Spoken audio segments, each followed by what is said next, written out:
30 seconds and counting. 25 seconds and counting. We are still go. 20 seconds. Guidance alert. The guidance system now going internal. 15, 14, 13, 12, 11, 10, 9, 8. Ignition sequence start. 5, 4, 3, 2, 1.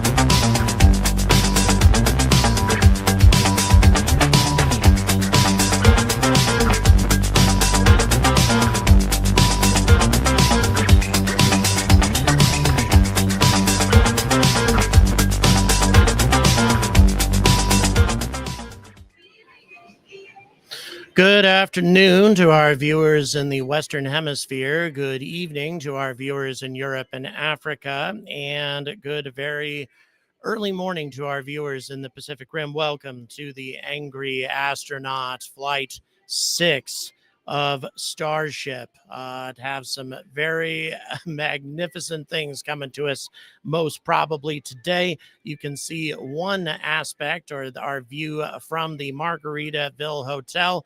But we have actually two cameras today. Hard to believe that. We actually have two cameras that we're going to be able to show you here, giving you a little bit better perspective, hopefully, of this remarkable event that's going to be taking place today. So, and remarkable on a lot of different levels. Wow. Thank you so much, Gary, for getting started right off the bat. Really do appreciate that, Gary. And yes, winner of our fragment of the orbital launch facility from the first flight. Thank you so much for your support, and happy to be sending that out to you as soon as we get to a place where we can send it in any event, which of course is going to be here in the US, because you are also in the US in any event. So we have President-elect Trump apparently here at Starbase is what we are told. Again, hard to say any of this for certain as to his exact location, but Trump has clearly taken an enormous amount of interest in Starship and in perhaps going to Mars. Pretty much anything Elon Musk talks about right now, Trump seems to be hooking on to that. He does have a great deal of interest. And by the way, where is everybody checking in from? Let's go ahead and see. We have people already starting to check in. We have Portsmouth, UK, and we have Atlanta, Georgia, Lexington, Kentucky. We have Singapore. We have Vienna or Wien.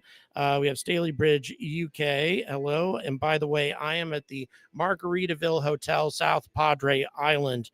Hello, Northern Ireland. Hello, Wexford, Ireland. Thank you so much for checking in today. And the moon, we have somebody on the moon checking in. We have Nottinghamshire, and we have Eindhoven in the Netherlands. Thank you very much for checking in. And Roswell and Valdosta. Hello, Robert. UK and Kent, Saskatchewan. Thank you very much for checking in today. Canada. We have Birmingham, Alabama. We have Farouk from New York. We have Las Vegas, Nevada. We have Newcastle, UK, and another Newcastle. We have Hungary and Kent. We also have Somerset. Thank you very much. NOLA by way of DC. We also have a Gloucester Point, Virginia. Kent, UK, Seattle. Hello, Seattle. Hello, Dayton, Ohio, and Oxfordshire. Everyone at the Margarita. Yeah, just about. Yeah, actually, Ellie is upstairs for me. She's right over my head, on a balcony. She's on the roof. Hello, Austin, Texas, Yorkshire, England, Chattanooga, Tennessee, UK, Olympia, Anderson, South Carolina, about 40 miles away from my hometown. I'm going to be there in just a couple of days. Hello, DeLand, Florida, Northern Virginia, Eastern Washington, all over the place. And yes, William, I actually moved to the UK some time ago. I've been in the Milton Keynes area for almost a year, although off and on, because I've traveled a lot throughout the world. Chasing space flight, I spent a month in Shetland covering Saxavord Spaceport and the testing that was going on there before RFA blew up a rocket there. But that, as we know, is part of the testing process. Well, thank you. I said Rolio. I'm sorry, I'm going to mispronounce your name. But thanks for saying that. Hello, Philippines and Nigeria, and hello, North Wales, South Florida, Denmark, Derby. Thank you so much indeed. So yeah, Ellie in space and myself, we are both looking at precisely the same angle, precisely the same shot, although she is at a slightly higher elevation on the roof. And I have a fantastic supporter who has made all of this possible. He made this possible in terms of frequent flyer miles, Marriott Bonvoy points, everything that was necessary to reduce the cost of this trip significantly. He couldn't take care of everything, but he took care of so much that there's no way I could have done this without him. So all of you guys need to keep that in mind, that there is one very special supporter who made this possible. So thank you very much for that. And then as far as other folks are concerned, there have been many others who have contributed to this trip, because flying across the Atlantic is not free. And so in any event, you guys have done a lot to take care of that. Currently, I'm in a situation to where everything's pretty much covered except for my flight back. That's about the only thing that I haven't covered right now. If it's something you'd like to support, my flight back to Britain, well, all the details are in the description for Patreon and PayPal. But that's enough of that. Anton Nim, thank you so much. Really appreciate your support. And thanks everybody for tuning in. We have just over 200 people currently watching, and that number is sure to increase as we get closer and closer to launch time. And I'll tell you, it is quite a remarkable thing indeed to be watching this right now. Mind-boggling to see the view that we have at our disposal from this location, from this balcony on this amazing hotel. Thank you so much, Robert. Really, really appreciate the $10. Subscribe through Patreon. Yes, just so you know, I do have a growing library of Patreon exclusive titles, adding a new one soon, by the way, to that library as soon as I get some time in between all of this traveling. But we have another exclusive title coming to Patreon supporters here very soon. And there are some people who won, by the way, the contest for reaching our super chat goal, and we have a super chat goal of 10 at the moment right now, and 5 more random viewers get a Discord membership and access to the Patreon library. So if you want to participate and support us through super chats, any super chat will do. Doesn't matter, it could be $1, $2, whatever, and it contributes towards that 10 target, and then we give away 5 memberships. Okay, so that's enough self-promotion. Let's continue to talk about today's flight. We have some changes made to Starship. For one thing, as I was informed of recently, a number of heat tiles have actually been removed from the flanks of Starship, because it was determined that the plasma wasn't hitting the entire heat shield in such a way to be damaging or problematic. And so the heat shield could actually be reduced in size slightly by a couple rows of tiles on either side. And again, that is to provide some difference in terms of mass, in terms of weight. It is really important to try to get Starship's mass down right now, because not only do we have a stainless steel ship that's heavy, and we have a heat shield that's heavy, but on top of that, we have added a layer of ablative heat shielding underneath the tiles to give additional protection. And even though that has proven to be quite effective At the same time, it adds a tremendous amount of mass to the ship. So the more we can cut down on mass, the better. And especially on the second stage, that's very critical. First stage, you can get away with some extra mass. You can compensate for that with more engines, more thrust. But once you start dealing with an upper stage, especially if you're rocketing out of low Earth orbit, the lighter that upper stage can be, the better. It definitely makes a big difference. We have a chopper, possibly a Coast Guard chopper, going by right in front of the view at the moment. We've had a Coast Guard chopper flying around a fair amount, but also keep in mind that we definitely need improved security today because we have President-elect Trump here to watch the launch. He has clearly taken a tremendous amount of interest in Starship and in what Elon is doing. Not sure if that interest is focused on Mars or the moon or both, but it is my suspicion, and also we've got some information to confirm that he wants to make that same phone call that Nixon did when there was a successful moon landing. He wants to be the president to announce that we have successfully returned to the moon, and obviously Starship is going to be a big part of that. But I need to be very clear, and you've seen that I've released a video about this topic recently, that Starship is not going to be able to do this job by itself in the next 4 years. I'm going to die on that hill. I really don't think that that's going to be possible. I think we're going to need to stay the course with what we have planned for Artemis right now, use SLS for just a few years until Starship has matured a bit more. Starship, I think, is well suited to the HLS role that it currently has. It'll be much more challenging to try to use Starship for every piece of the mission and to try to get that done in the next 4 years. If Trump wants a return to the moon in the course of this 4-year term of his, I think we're going to need SLS. So that's going to be very interesting to see what actually happens here. And I'm sure Elon feels differently about this, by the way. I'm sure Elon thinks that the whole thing can be done by Starship and in the next 4 years. But we know how Elon time works. We know how many times he's thought very optimistically about Starship timelines, and very seldom has it actually happened the way he's predicted. But one thing is very clear. Today, for Flight 6, we need a very good flight.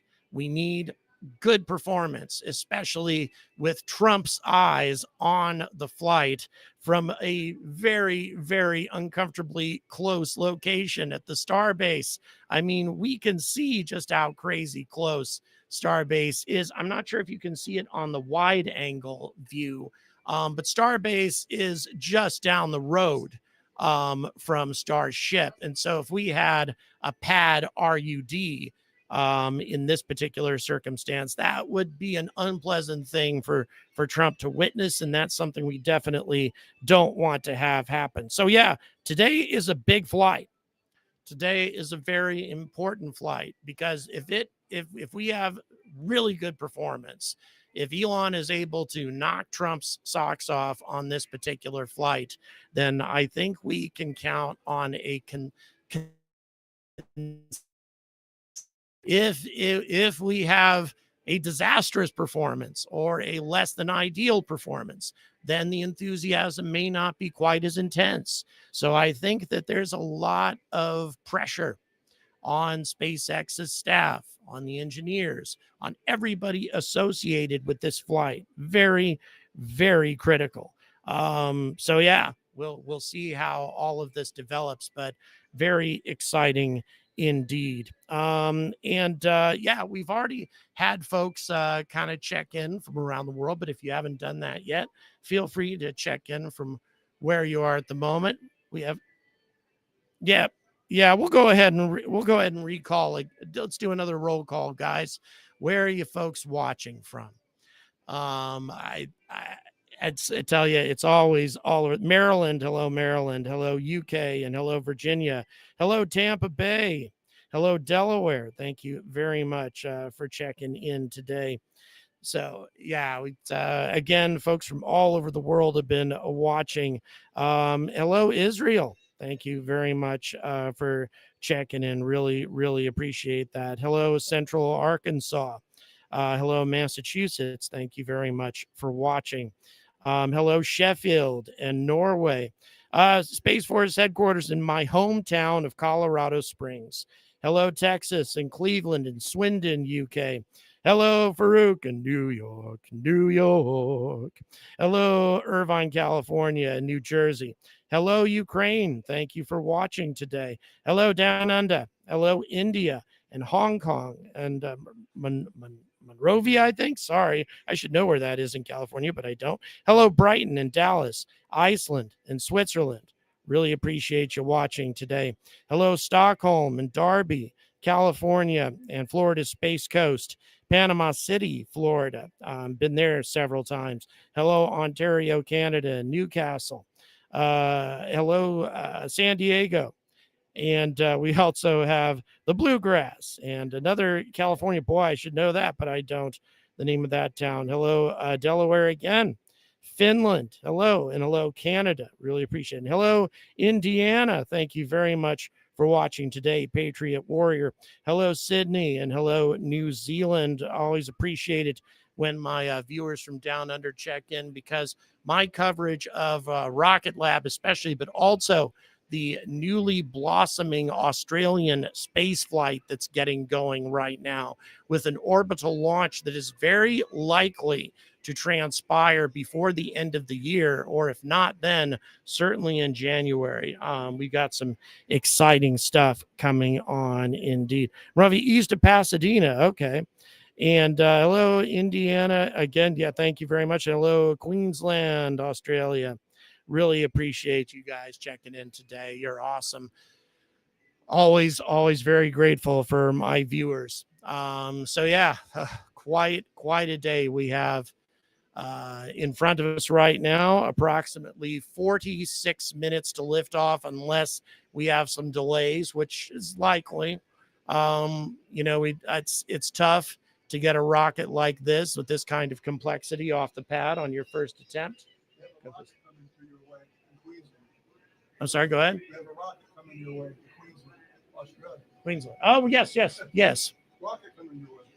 Yes, Queensland, I guess, is that they're looking to land Starship there, which, again, very good thing to do. If you're wondering why we'd be looking at landing locations in Australia for Starship, is because of FAA restrictions. The FAA is not very enthusiastic about the idea of the Starship orbiter flying over potentially populated areas in the United States to come in for a landing. There are many regions of Australia that have essentially a trajectory that you can follow where nobody lives, where nobody is going to be put at risk. So there are some good landing spots. As a matter of fact, Varda Space, those of you who are familiar with Varda, they got held up in orbit for a very long period of time by the FAA. And so they have decided now for their future launches to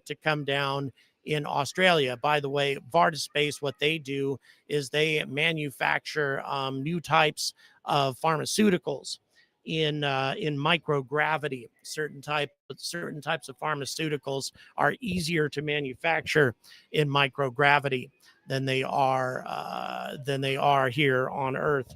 And unfortunately, the pharmaceuticals that they made for AIDS treatments had to sit in orbit for months, as the FAA would not allow them to bring their tiny little satellite down in White Sands. And so as a result, Varda is now looking to bring their satellites down in Australia. And so with these kinds of FAA complications, alternative landing sites are becoming more and more interesting to spaceflight companies. This is likely to change even without Trump taking office, the FAA has sat down and decided to start revamping their regulations when it comes to FAA restrictions and FAA regulation on spaceflight. So I think we are likely to see some dramatic changes in how the FAA does all of this. But nevertheless, right now it is very complicated and just a real pain, to be honest. And so, as I say, Australia is starting to become a more interesting spot for re-entry and landings. Okay, so all that having been said, we are about 43 minutes estimated roughly away from liftoff. Again, this is likely to be one of the most impressive, if not the most impressive thing I've personally ever witnessed. I was not here personally for Flight 5, did not see the capture, didn't see any of that. So really looking forward to seeing this in person. Little apprehensive about this incredible sonic boom that's likely to hit us full on this balcony. That should be quite interesting. We are, of course, also hoping that we don't have any sort of anomalies or RUDs, which would have a really, really nasty impact just on the perception of Starship right now, even though all of us understand that RUDs and failures are part of an iterative development process. That's just how SpaceX does things. To somebody who isn't quite as well informed or hasn't spent the last 5 years or longer becoming familiar with SpaceX's development process, it can be a little more difficult to understand how that works. As a matter of fact, we think that that's what happened with RFA in Saxiford recently. We don't have any confirmation of that, but given their reaction recently, where they made a very public statement about how irritated they were with investors in Europe, there is some suspicion that after they had a booster explode during a static fire test, their third static fire, by the way, they had two prior to that went very well, but the third one, booster blew up. That shouldn't surprise anybody.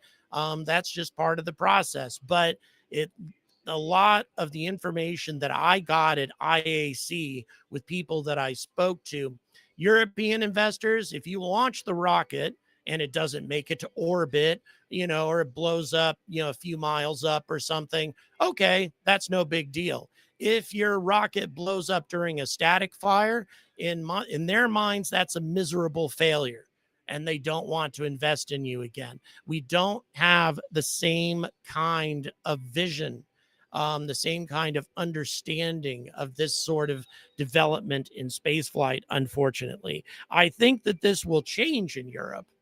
It has to change if Europe wants to go anywhere, if Europe wants to be competitive. And by the way, I'll be releasing a video soon. The European Space Agency put out a request for proposals on a heavy lift reusable solution. And both Rocket Factory Augsburg and Arianespace came up with their design, their concept for a reusable heavy launcher. I downloaded all of that information today. Very, very interesting stuff. And I'll be making a video about that soon. Watching Young give it Mr. Trump's reentry visual. Yeah, I'll tell you. Yeah, Trump's definitely got the best seat in the house out at Starbase, no question. But at the same time, I think our view is pretty damn good. I'm pretty happy with where we are right now. Very nice indeed. By the way, guys, we are 3 out of 10 on that super chat target right now. Keep in mind, if we get 7 more, it doesn't matter how much it is. It can be a $1 super chat. We will give away 5 free Discord memberships to random viewers, which also includes access to the Patreon exclusive library of videos that I have. Yesterday, we actually gave away a piece of Starbase, but unfortunately, we don't have another piece to give away today. I'll be working on that, though. I'll be working on some spaceflight history to give away as time goes on. Really, really appreciate it. Okay, so let's see, over 300 people watching again. Please don't forget to like and subscribe, guys. Please don't forget that. And we are approximately 39 minutes away from liftoff. And once again, what we are to expect, assuming everything goes as planned, the super heavy booster will light its 33 engines and carry the orbiter up to a suborbital trajectory. It isn't a full orbit, it's capable of it, but again, suborbit because you want to bring it down in the Indian Ocean. So obviously you can't do a total orbit of the Earth and carry out that maneuver at the same time. Digital Voodoo, thank you so much for the tenor. And guys, keep in mind, and Digital Voodoo is linked in the description. Subscribe to his channel, subscribe to his channel, subscribe to his channel. For those of you who were watching the intro, the lead-in to this video, some of the newer stuff that's been done for this particular flight, Digital Voodoo made all of the music for that, and a lot of the creative process involved there. Plus, if you've been listening to my new music, the new background music that I've been using, about 80 to 90% of that music has been the work of Digital Voodoo. So please, please, please support this amazing creator and supporter of the Angry Astronaut. Okay. So again, we are 37 minutes away. Hey, yeah, let's have a look at it. We're going to have a quick look at it real quick at this intro. It's pretty cool. Yep, give us a second here, and we're going to show you that intro because it is pretty awesome. Very pleased with it. So as soon as we have it queued up, we will be ready to go. Again, this is Digital Voodoo. Don't forget to support this guy. His YouTube channel linked in the description. He's been a long-time viewer of the channel and a great supporter. You ready, producer? Here we go.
All right.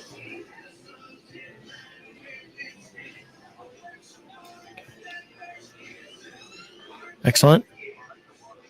And then whenever I'm live again, let me know. All right, folks. So we have the SpaceX feed brought on as well, so that we can have a triple display, essentially, of everything that's currently going on. And we have a top left. On the top left, we have a wide angle view shot from the balcony here at the Margaritaville Hotel. On the bottom right, we have the SpaceX feed. And at the top right, we have a second camera view of Starship. So we have two cameras on Starship. That's an improvement here. Also, we have, I think, an improvement in audio. For those of you who watched my live stream yesterday, there's a lot of comments about how much improvement the audio was. So yeah, take it forward in terms of the quality of what we bring you here on the Angry Not. So I hope you guys are enjoying that. All right, let's see. We have still over 300 people watching. Really, really appreciate it. Yeah, the banana thing, there have been guys dressed up as bananas running around and such. It's been a very interesting thing. Honestly, I'm sure somebody's going to tell me, but I don't know what the banana thing means. I should know, but I don't. So I'm sure somebody will tell me what the hell this has to do with. And yeah, you're right. Somebody just mentioned that Ellie is also looking at this view, which she is indeed. She's actually on the roof of this hotel, and I am reporting to you from a balcony. I decided, well, for one thing, the balcony is provided to me by a fantastic supporter, a fantastic viewer who has made all of this possible. So it gives me a little bit more privacy. Which is a good thing indeed. Whoa, John jumps in with a $50 super chat. You dumb man. Oh, wow. Thank you so much, John. What a huge contribution. Thank you so much. Seriously, I have no idea how big of an impact that brings to this channel with those kinds of super chats, because even though I had tons of support to get out here and miles and Marriott points, etc., the expense of coming here across the Atlantic and going back across the Atlantic, all that runs into serious money. So you guys, without you, I couldn't do this at all. So thank you so much. All that makes a huge difference. And I guess as a quick reminder, I've covered everything on this trip except for my flight back. That's something that I haven't paid for yet. We're talking probably about $450 to get me back to the UK. It's not a ton, but at the same time, if it's something you'd like to contribute to, all the details in the description, or you can do super chats here too. Anyway, a NASA spaceflight meme, is that it? Okay, banana for scale being held. Okay. So it is an NSF thing. All right. Well, and that makes sense because there are NSF people running around dressed as bananas when I went to film Starship. By the way, that was the night where we had that kind of block party thing going on while thousands and thousands of gallons of flammable fuel were being pumped. I tell you, that whole thing really troubled me. But you know what? Nothing went wrong, thank God. But I do believe that the time is going to come very soon that SpaceX is going to have to do something about this launch facility to improve its security. Right next to a public highway, a public beach, public land right across the road. It makes them so vulnerable to even relatively low technology attacks.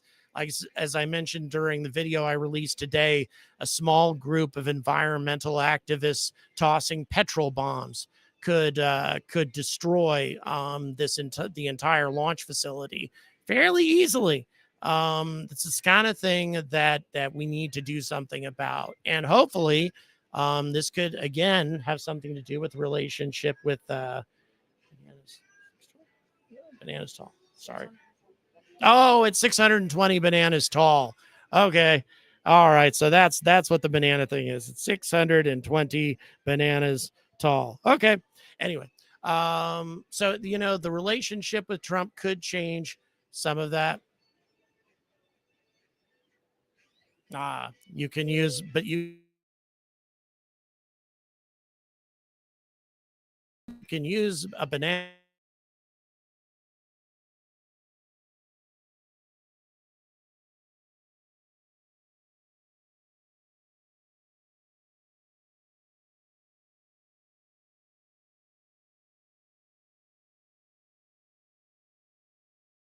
That is one of my more popular topics is Apophis and the potential threat that it could present to our planet. And I continue to maintain, again, I will die on this hill. When NASA says that there's no chance that Apophis presents no risk whatsoever to this planet, they are wrong. They're dead wrong. It's so close. Again, from all the asteroids we are currently tracking, and we backtrack them throughout recorded history, Apophis is going to pass closer to the Earth than any large asteroid has come to our planet in recorded human history. It's giving us a really close shave, and all it would take is an impact from a very small rock, a collision from a small rock, or even another asteroid, a close approach to Apophis, and its gravity shifting its trajectory even a little bit, and it could change what's happening with Apophis. Does that mean the sky is falling and human civilization is in huge trouble? No. But does that mean that we should be preparing a contingency plan just in case we need to deflect this thing when we didn't think we would need to deflect it before? That's what I'm saying. Let's just get a plan in place, another DART mission or something similar to knock it off course and away from Earth if it is absolutely necessary.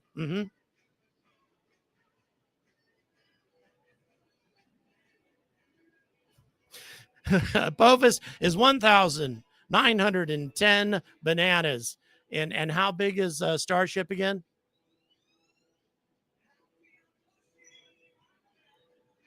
So Starship is 610. So we're looking at triple. So we're talking triple the diameter of triple the height. Take 3 starships, stack them on top of each other. And by starships, I'm talking Super Heavy and Starship. Stack the 3 of them on top of each other, and that is the diameter of Apophis. And again, we're talking about something approaching this planet at tens of thousands of kilometers per hour. Something that should be taken seriously. I think that's just all I'm trying to say.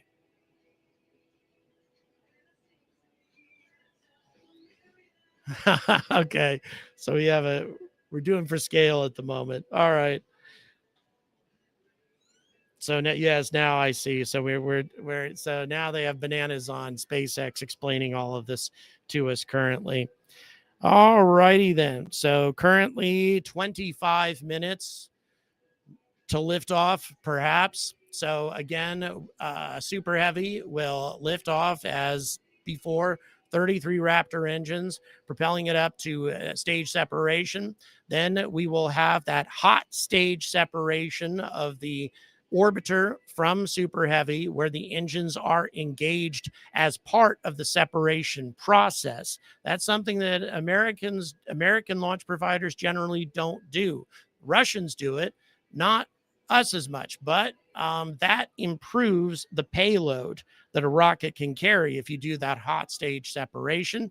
And so far, SpaceX has proven pretty effective at doing that.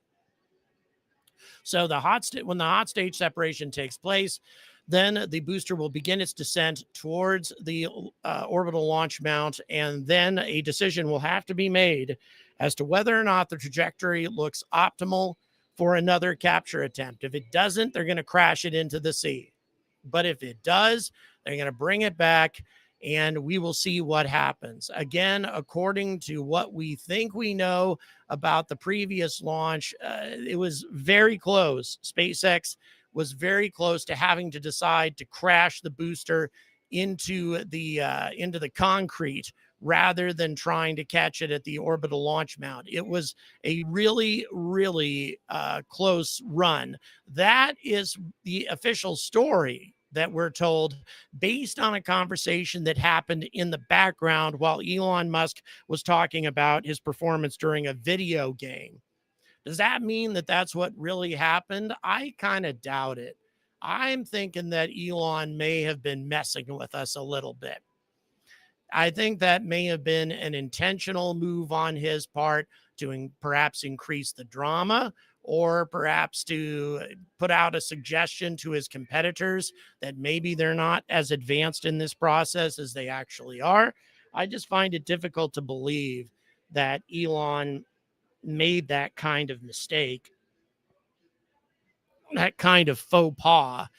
Just seems a little odd to me, but maybe you never can tell. But in any event, assuming that everything looks optimal, then they'll bring that booster in for another capture attempt. Now, while they were in orbit, one of the few differences is going to be a reignite of a Raptor engine in order to provide additional maneuverability to the rocket. Just do a test of that, because we're going to need Raptor relights in order to carry out things like docking and refueling. None of that is going to be possible without relighting Raptor. So that will be one of the big changes during the orbital process. Really, that should be one of the few big changes. But for the most part, this flight plan and this trajectory is identical to what happened before. And that's one of the reasons why the FAA gave an immediate go-ahead to 2 flights at the same time, because the plan is essentially the same for Flight 5 and Flight 6.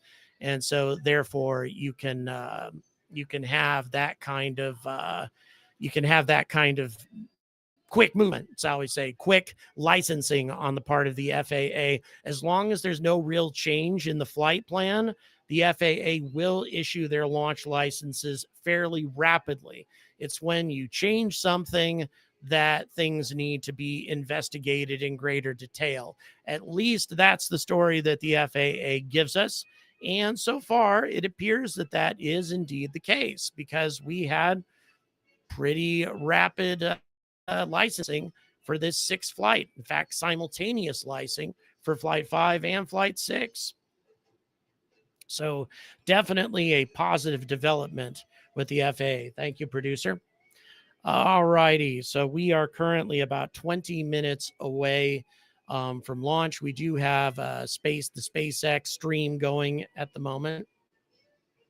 So in any event, with the SpaceX stream, the reason I haven't brought their audio on is because I'm assuming that if you're watching this stream, you want to hear my commentary and not theirs, although we will transition exclusively over to their commentary approximately 10 minutes prior to liftoff. I'll be available to make some comments here and there, especially if they bring some proprietary copyrighted music on, something like that. But otherwise, I'll be providing the commentary. I wish Trump was on board Starship today. Yes, no doubt we have huge differences of opinion on all of that, and I'm not going to wade into it all. I avoid politics to the best of my ability on this channel, but still, Trump has definitely engaged himself with this program. He and Elon are close allies now, at least at the moment.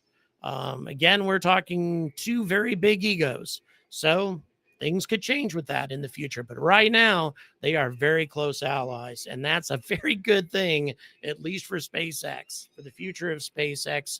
And if the FAA simply becomes a lot more efficient in their licensing process, it's going to be good for everybody, not just SpaceX.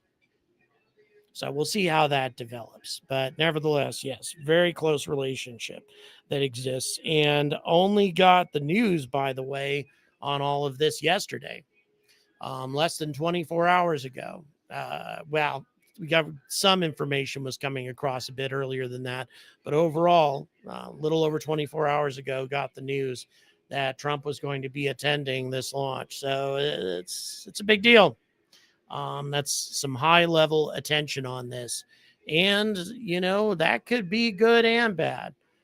We definitely want the future president to be interested in what's happening. But at the same time, if something goes very wrong with this flight, that's not the greatest place for Trump to be, that close to that rocket loaded with all of that flammable fuel and oxidizer. So we'll see how things go.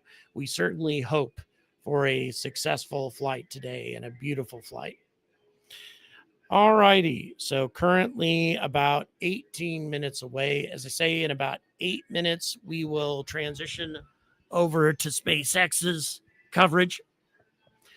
They've been on for a little while, but nevertheless, I'm thinking that you guys wanted to see my coverage of this if you tuned into this channel. So that's what we'll be providing. We have a beautiful view, a really fantastic, magnificent view of Starbase and of Starship for this flight. My God, it is really spectacular. And I have to admit, it's getting intense, getting very, very tense right now as we wait for liftoff, the imminent flight of this massive thing. And now that I've had an opportunity to see the full stack myself, now that I've had an opportunity to see this colossal skyscraper-sized rocket that's even bigger than Saturn V, it is quite a thing to imagine how this thing can actually get to space. Yeah, you wonder how it's possible to make something this enormous, something this heavy, something this massive get past the Kármán line and even into a suborbital flight. It's mind-boggling.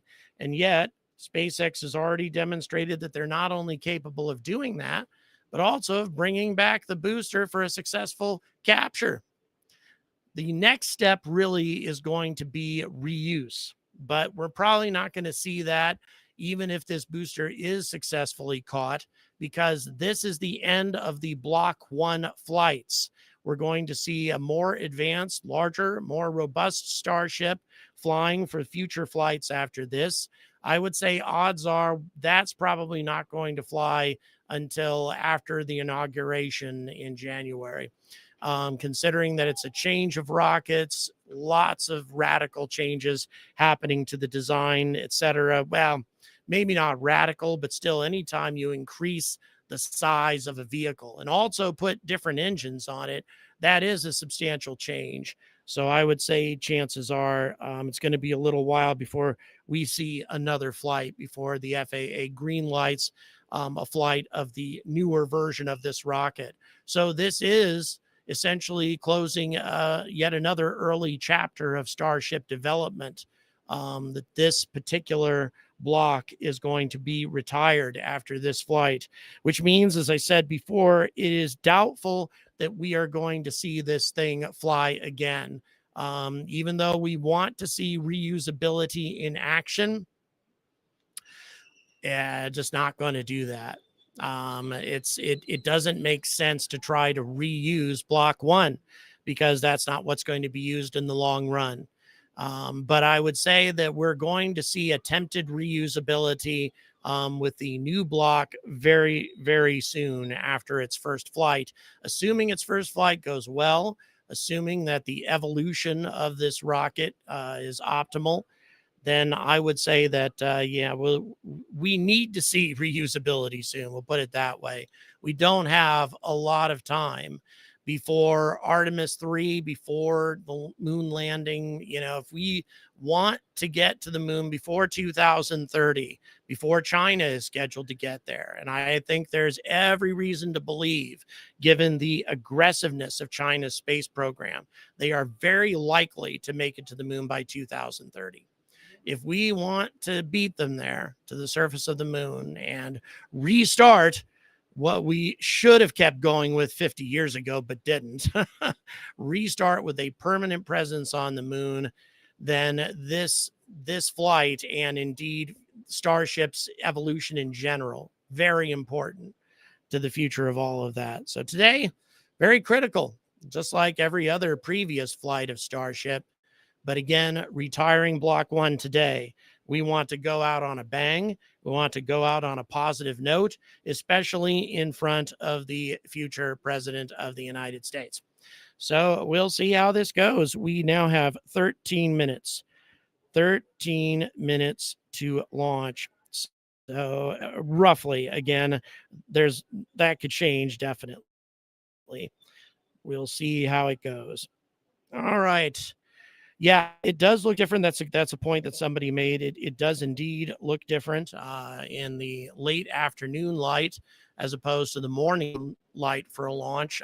We're getting close to sunset, so we're getting a lot of gleaming off the stainless steel hull. Very impressive, quite beautiful. So we are coming up 12 minutes. In about 2 minutes, we will transition over to SpaceX's coverage. Over 400 people watching right now, guys. I really appreciate it.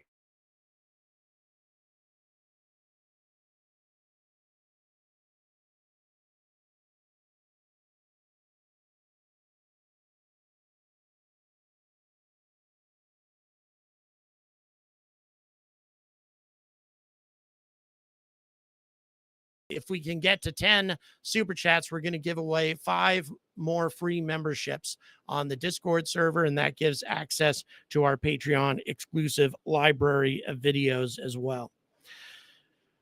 Okie doke. Looking to see if we have some questions here or anything else coming up. Feel free to ask any that you'd like, by the way. Every day, Astra. You won't even say Elon's name because it's too. Oh boy, I don't know. I'm not going to make any comments about another channel. But yeah, I mean, there's no avoiding it. Elon has become an extremely political figure. He was heavily involved in the election and remains heavily involved in this current administration. He went from, a very prominent business personality to a very prominent political personality. Whoa, thank you, Michael. Really appreciate it. Hey, any contribution at all makes a big difference. We're halfway to our super chat target. Thank you so much, guys. Really appreciate it. Thank you, Brian. Really appreciate you saying that. And just like I say, wouldn't be here if it wasn't for you guys watching. Yep, we're launching soon, Dalek. Launching very soon indeed. Now that we're at that 10-minute mark, producer, we're going to go ahead and switch over to SpaceX's coverage, and I'll be back to you as we approach liftoff.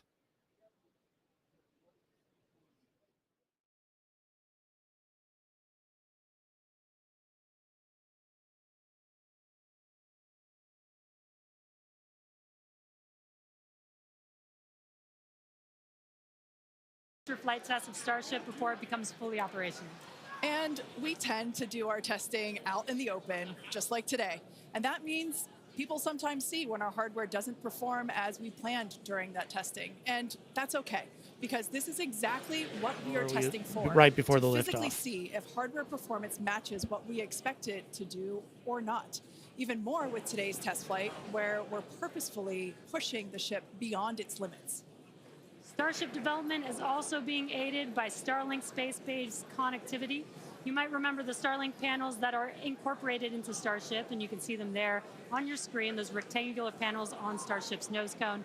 Starlink brings us the epic views in space and on re-entry, and also helps deliver us critical flight data engineers need to continue development. Yeah, Starlink continues to help us push the limits in space in the short term by providing great views and real-time data on our next few flights, particularly through re-entry, which spaceflight veterans know that is historically a period of blackout for all communications within spaceflight. Outside of Starship, Starlink has helped people across the globe, particularly in rural and remote areas that have been underserved by traditional broadband internet.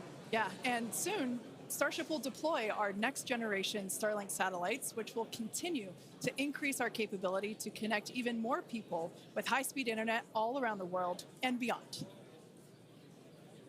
Now, as we continue to prepare for our next several flight tests, we recently performed a cryo-proof test of the Starship for Flight 7, our first operation with the vehicle debuting a number of major milestones.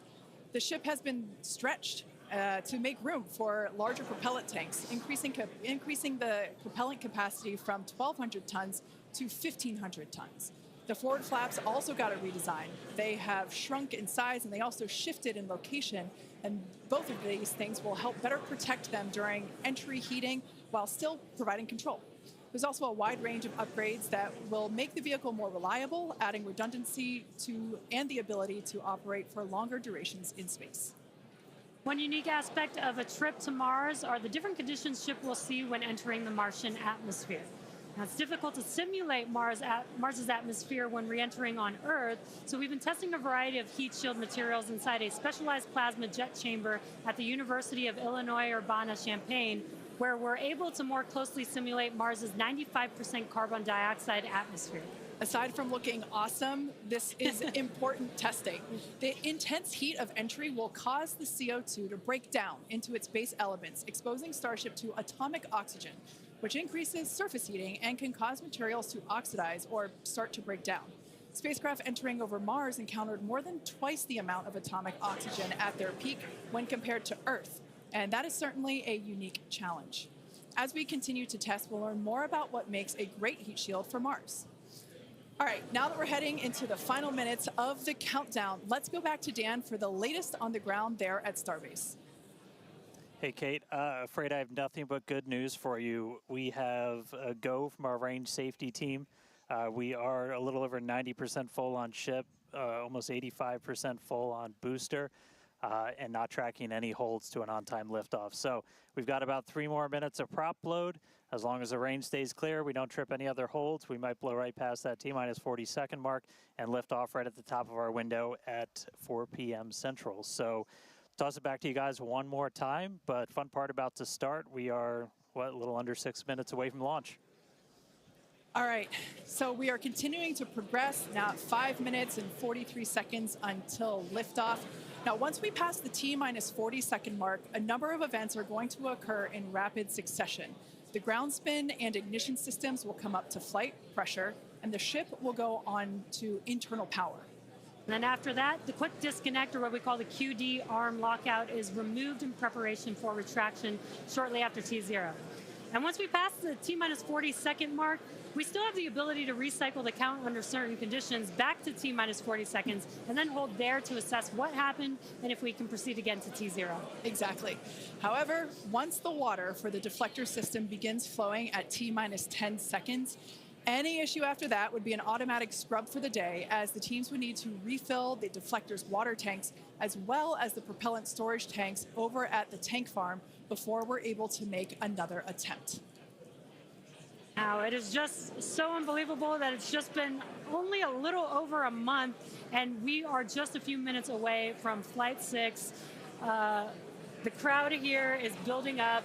We've got a much larger crowd here than when we were launching at 4 or 5 in the morning out here. So very exciting to have an afternoon launch to have all the employees here. Exactly. Now, just as a reminder, that T-minus 40-second hold, if we opt to use it, everything is still potentially go for launch. So nothing to be worried about there. At that point, basically up until T-minus 40 seconds, all aborts are just holds.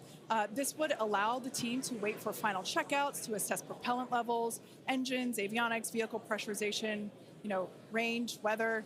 Occasionally we've had shrimp boats lingering in the past, but that doesn't sound like that is the case today. Yeah, not today, no shrimp boats, which is great. Everything so far is looking good. We're getting really excited here, just a few minutes away. We're going to go back, send it over to Dan in Starbase. How's it going, Dan? It is still going great, just coming up on about 3.5 minutes away, so we should be done with our prop load on ship momentarily. Then about 30 seconds later, we'll close out on booster. Our flight control team on board, or in the building just behind me, not on board. Some of them might wish they were on board. Flight control team in the building behind me, they're going to have a lot of work to do right after we lift off, as we still have a lot of manual checks that happen on the tower prior to the flight director, who's going to be Tristan Pierce again today, giving a manual command to bring the booster back to the launch site. And the tower did just incredibly well on the last flight. We didn't lose any of our required redundancy for a catch, and so we're hoping to see that again today. A lot of the team, really putting armor on the tower, making all of those things work, played a huge role in making that catch possible, and looking forward to hopefully seeing that happen again. And of course, sending our first payload to space. You can see the banana. It's very tightly secured, but I assure you it does have some room to float around. So once we're in a zero gravity environment, we should see our first Starship zero gravity indicator putting on a little bit of a show. And that's looking right in. That's where we're going to have Starlinks. That's our PEZ deployer. So getting its ride to space. So coming up on about 2.5 minutes, we are closing out on all of our prop load. Yep, just heard that our fill drains are starting to close, so that means we're no longer going to be flowing propellant into the booster and the ship. We're going to do what's called pushbacks. So all of that propellant in the ground systems is going to get pushed back to the tanks, clear out everything around the pad right before we light those 33 engines and take off. Just quick reminder, you're going to see fire start at the bottom. You're going to see the deflector start at about 10 seconds before launch. Lots of water to help dissipate all that heat, all that sound. And then the engine's starting up in 3 different groups. And then about a second after T0, we should see liftoff. About 2.5 minutes into the flight, a little bit longer, we'll see hot staging. And that's when we're going to be listening really close on those loops to see if we're going to be bringing the booster back for a catch today. Do always want to caution, it's never a guarantee. We've done this once. We'll see if we do it again. We're only going to do it if the booster and the tower are looking really good before we attempt to bring it back here. But coming up on a minute, not tracking any holds on the board right now. So as long as we don't have any last second things, which do happen. All right, flight director just confirmed T-minus 1 minute.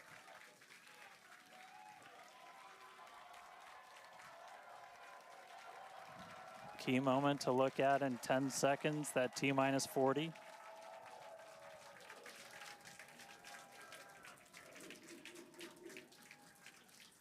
And we flew right through that.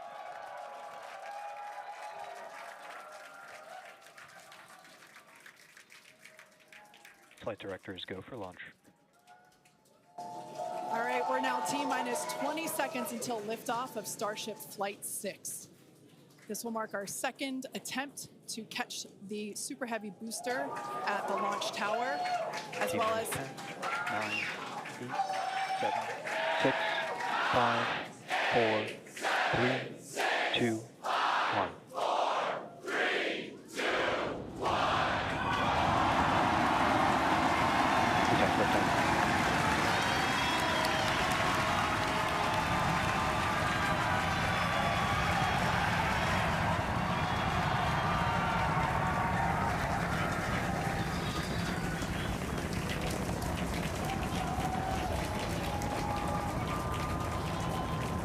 Vehicle is pitching downrange. Booster Raptor, chamber pressure nominal. Magnificent, and it is shaking us! It is shaking us to pieces! Listen to it! Oh my God, look at it go! Booster and ship, avionics power. Absolutely stunning! Unreal! Unreal!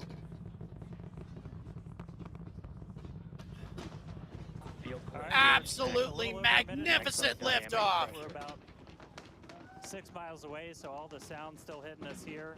Hearing good call-outs, that power telemetry nominal, that's flying straight and true. We do see all 33 Raptor Unbelievable. engines lit up on telemetry screens.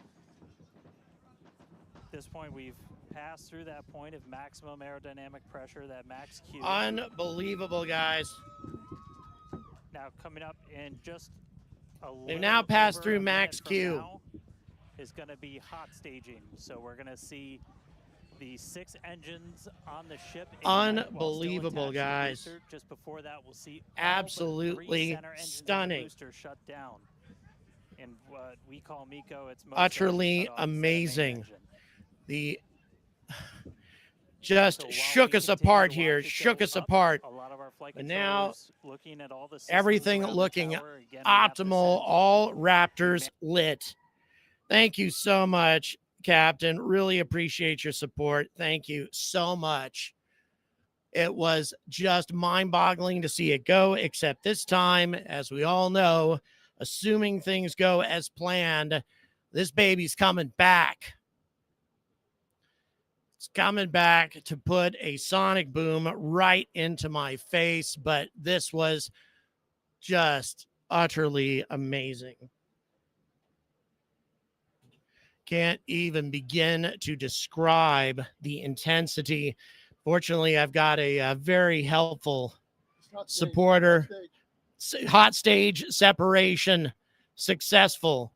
And our booster is on its way back. We got 10 Raptors lit as planned. Everything looking optimal and fantastic. I'm able to see things from this perspective now, thanks to a really, really awesome supporter. And by the way, we have all 6 Raptors lit on the orbiter as well. Couldn't have asked for anything better. Things looking beautiful right now. This could not have looked any better. And now we have Super Heavy on its way back. And I'll tell you, wow.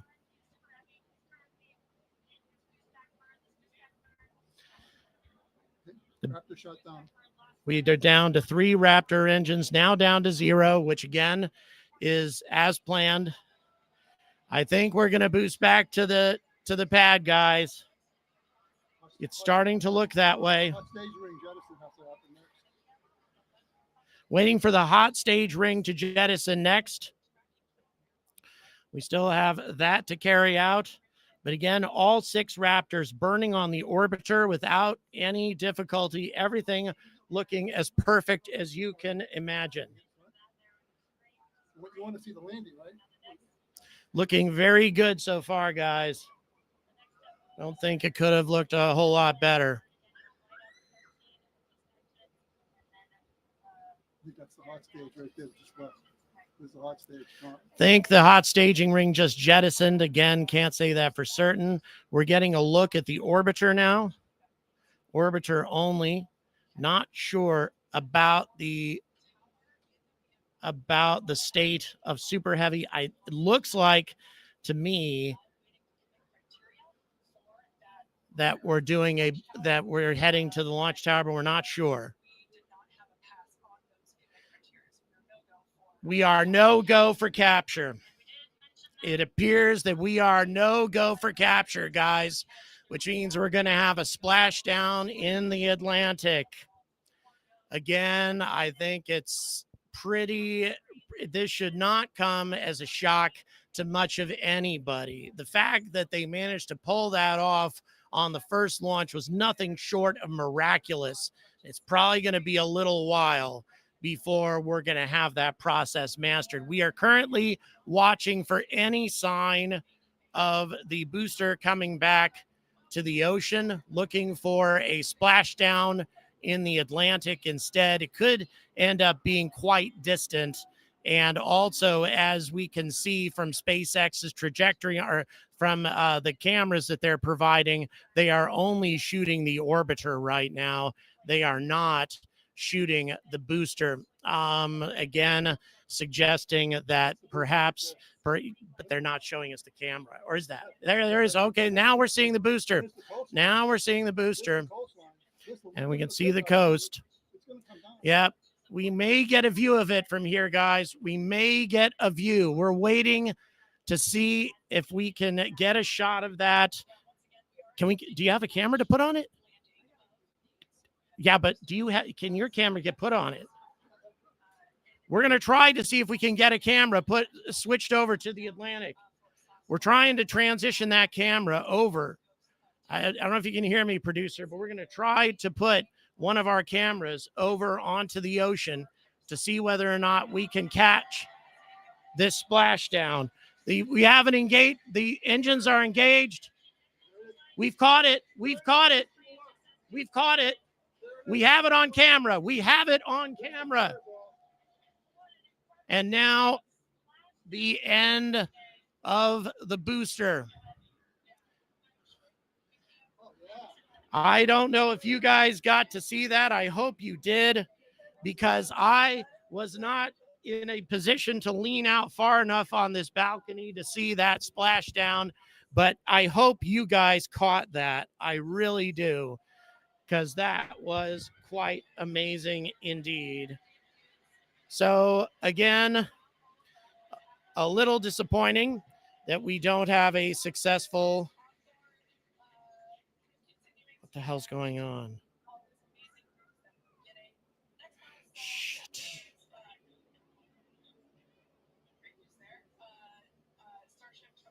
No, I know what happened. No, I don't think we got it at all. No, well, here's the thing. You got it, yes, but the internet was crushed. The internet was jammed up. I think so. We'll find out. Yeah, we can hear it. I don't know if anybody can hear me now, but we can...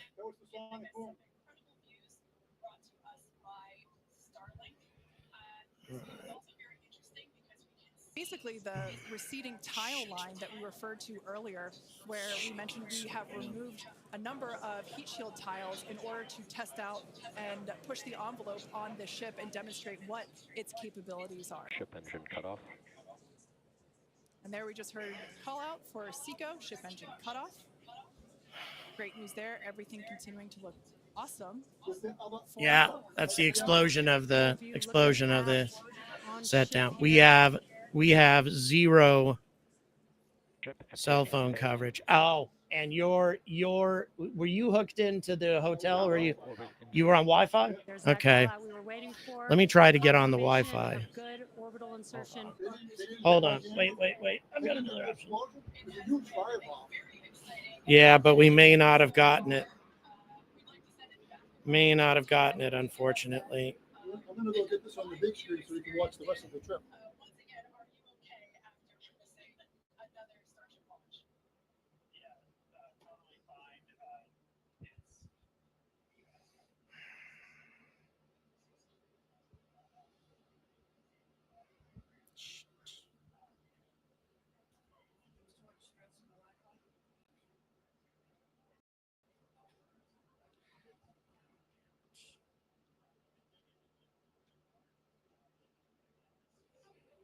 Check. Check.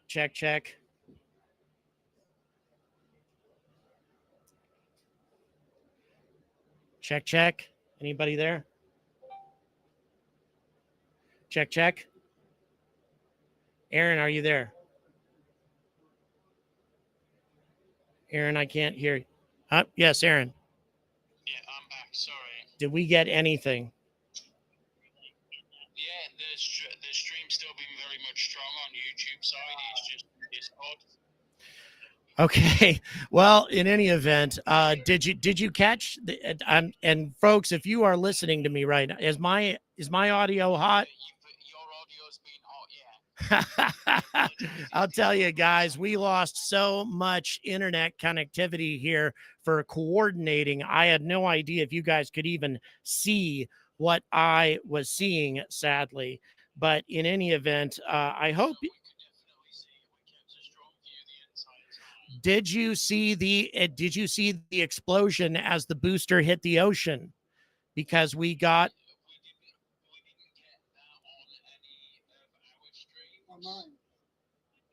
Unfortunately, it didn't show up on your camera, wasn't feeding through. It's no big deal. I just simply wasn't aware of it. Discord had crashed. Right.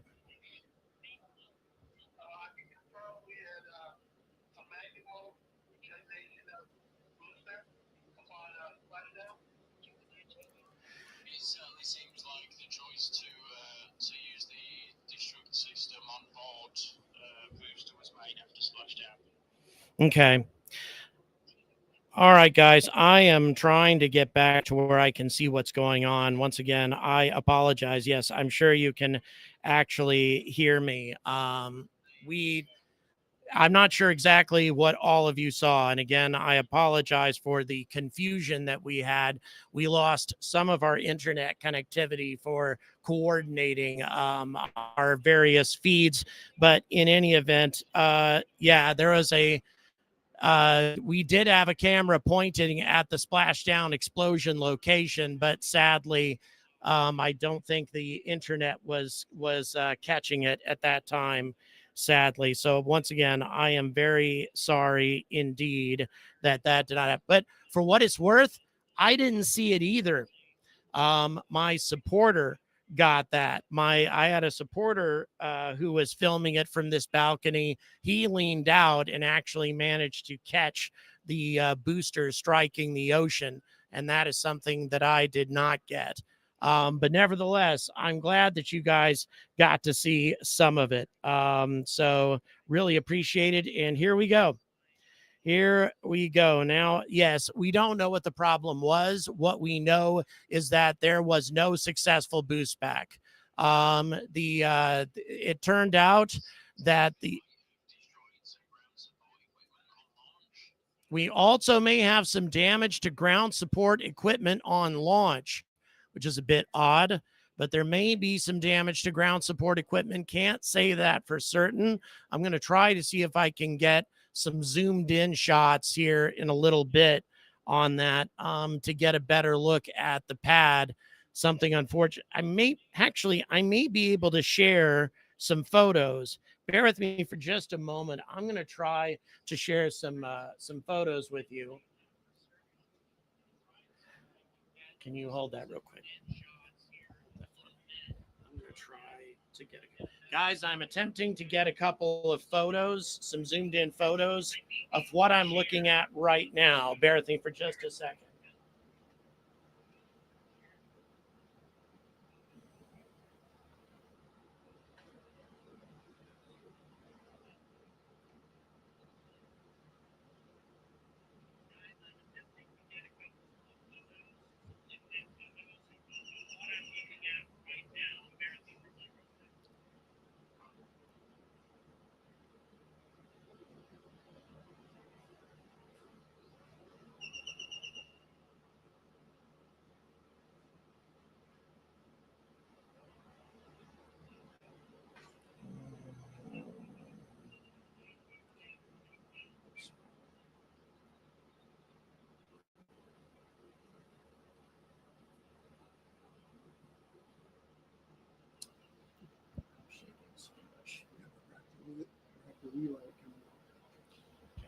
We have a Raptor relight coming up in orbit.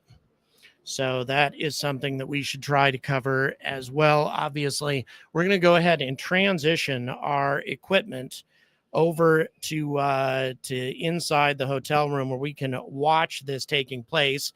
And we'll put the camera on me for a change. So bear with me here while we get this taken care of. Guys, I'm going to need help for this. Sorry. Yeah, I will need assistance. That's fine. That's fine.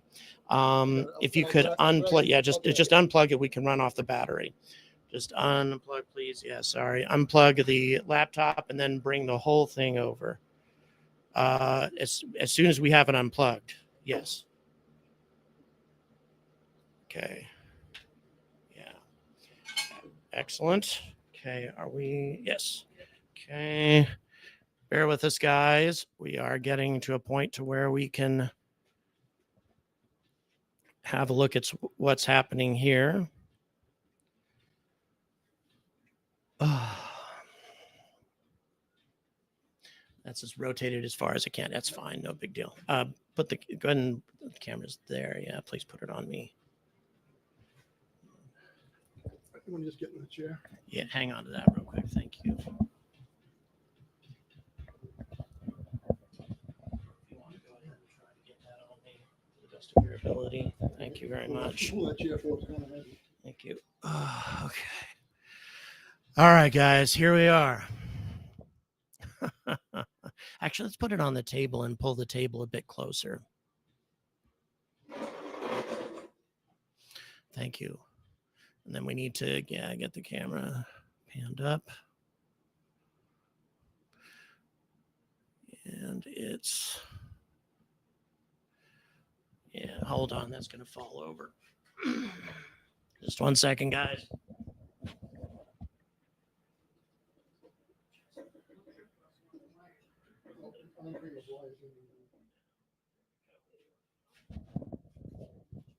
All right. Oh, my dear God. Quite an experience, folks. Quite an experience, to say the least. But here we are. Here we are. Hang on. Guys, could we get the headphones as well, please? Thank you. Thank you.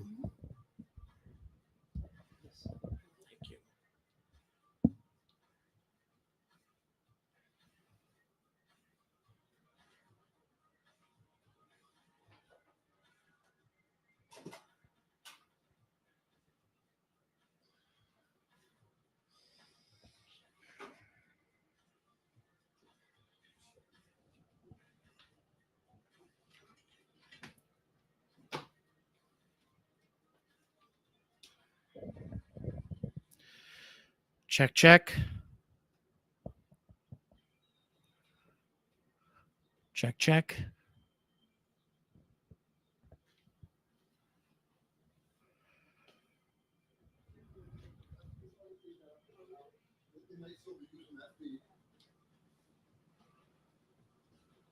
Check, check.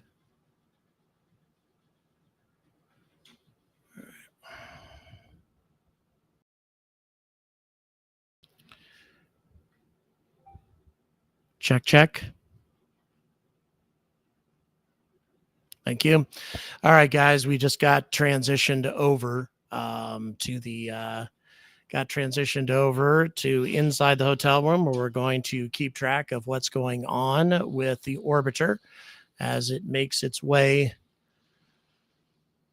towards re-entry. Again, we can, it is appropriate to be a bit disappointed, given the fact that, sorry, go ahead, please, producer. What was that? We have banana for scale. That's funny. All right. Oh, yes, indeed. We can see the banana inside the fairing. That's really cool. All right, guys. So, yeah, once again, very sad indeed that we have this. We had a bit of a disappointment, but again, to be expected, folks. It's kind of hard to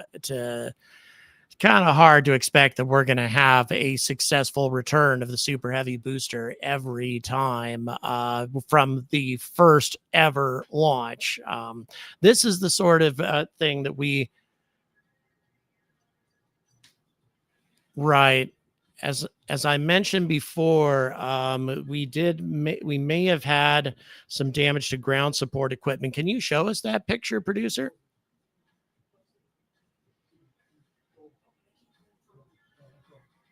Actually, no. Go ahead. Actually, this is a picture from Lab Padre. These folks have always been very generous in what they can provide to us. We're not going to provide a feed. We're just going to provide a still. But please support Lab Padre, because they've always been very, very nice. They've always been very kind to me. It's on their rover cam apparently, but we can't. Can we get a still from it, producer?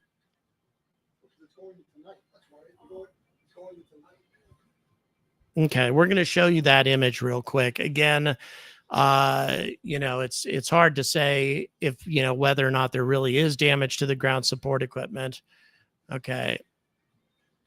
So apparently we do have, bear with me for a moment. We're looking here. The plume looks a little different than what what we've had with previous plumes. Right. Can we transition the big screen to our channel so we can see what's happening up there? Thanks. Because it looks like we have a kind of a dirty plume, unusually dirty compared to some of the previous flights. We're looking at that right now. And then what came after the plume is apparently some damage. Once again, this is a Lab Padre shot. Lab Padre's been a long time collaborator of mine. They're great people, so please support them. But yeah, it's kind of ugly looking.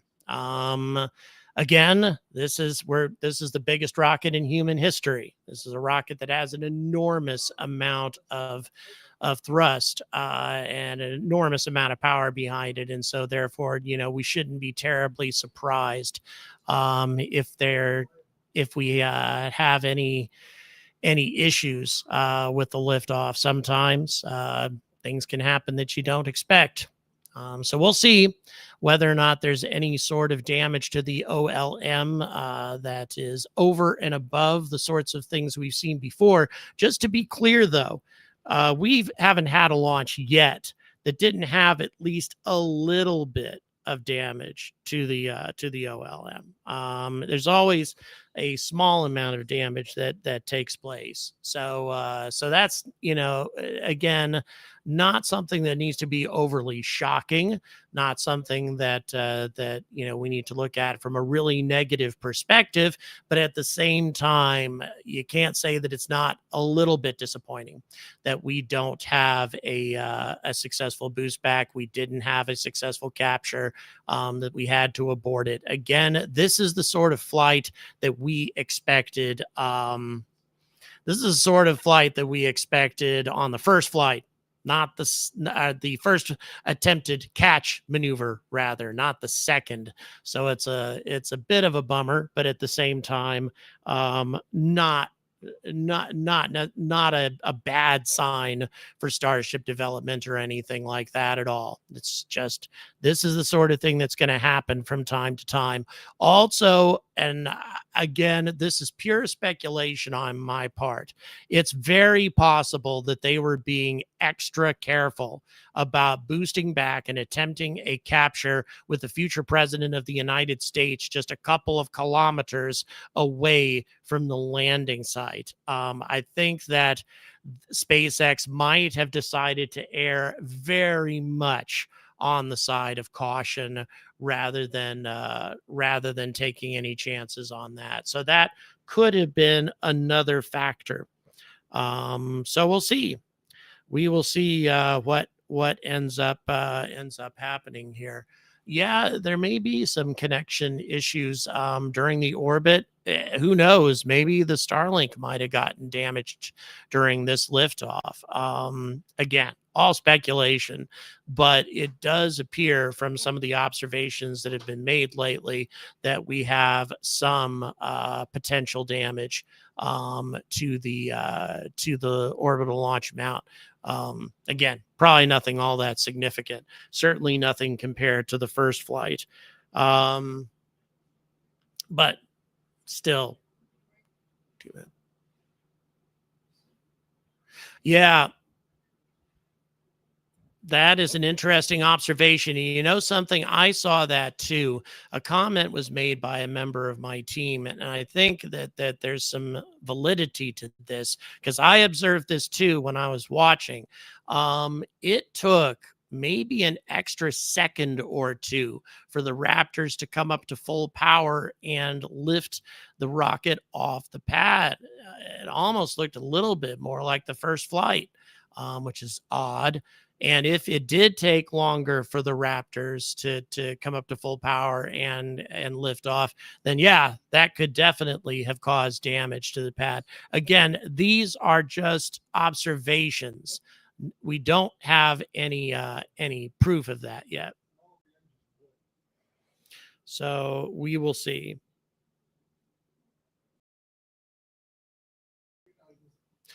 Okay, so all right. So we have an observation from another member of my team named Darth Rust, which by the way, I think this observation was made by another person on the team and I simply couldn't hear them with some of the background noise here. That the water-cooled plate may have underperformed. That is the actual observation, is that we didn't have as much of an optimal deluge performance, and that's why we have so much dust. That's why we have such a dirty looking plume from the liftoff. If that is indeed the case, if the water cooled plate either underperformed or didn't perform at all, or just had some significant problems, then we could have some very substantial damage. Let's hope that's not the case. Let's really hope that that's not the case. But that definitely explains the dirty color of that plume. We haven't seen that color plume since Starship carried out its first liftoff. So it is possible that there is damage there. Sadly, I'm leaving immediately tomorrow to head back to Houston to catch a flight. It's unlikely that I'm going to be able to get over to the launch facility to check the damage to see if there is any damage there. But I'll try. I'm going to give it a shot. And I'm sorry, go ahead. There's apparently damage to the comms array at the top of the tower is what we're hearing right now. Again, all of these things a little surprising. A little surprising that we're getting all of this. And again, all of that, all of those factors could be the deluge. That seems likely. But at the same time,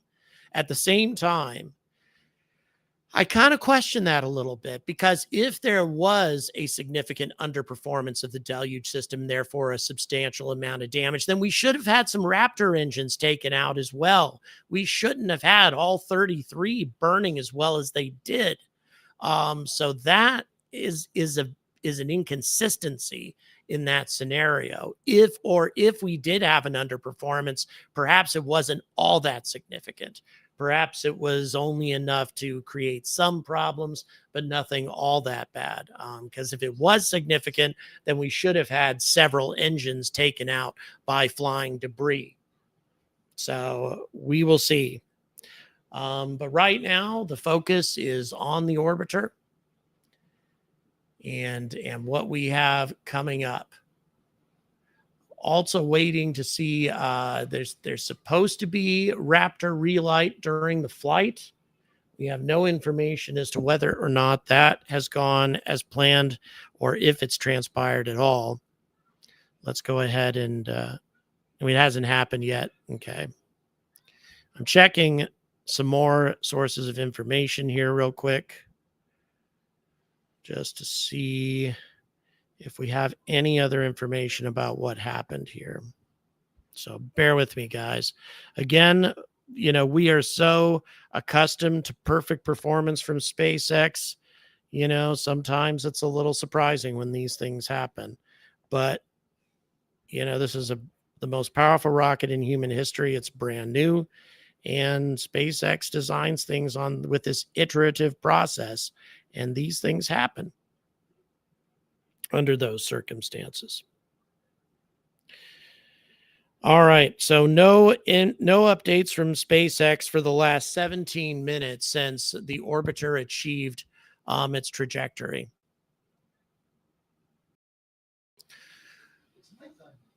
All right.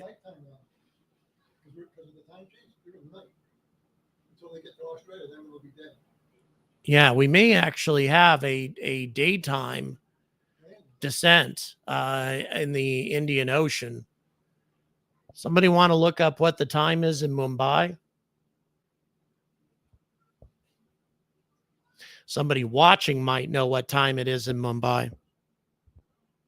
Right, but I'm sorry, what is in daylight? Yeah, most of the Indian Ocean should be in daylight right now. So that could be very interesting. Mumbai is currently 4:01 a.m. However, that is, of course, Mumbai is substantially west of where the northwest of where Starship's going to set down. So it could be a morning landing, and that could be one of the reasons why we're doing it at this time of day.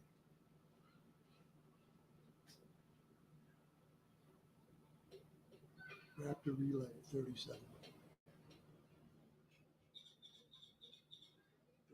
All right, it should be daylight.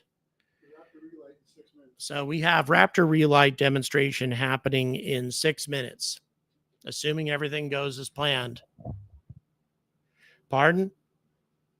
We just got our 10th super chat, guys. 10th super chat just came down. So we are giving away 5 more Discord memberships. Thank you so much for getting us to this goal. You guys are fantastic. Really, really appreciate it.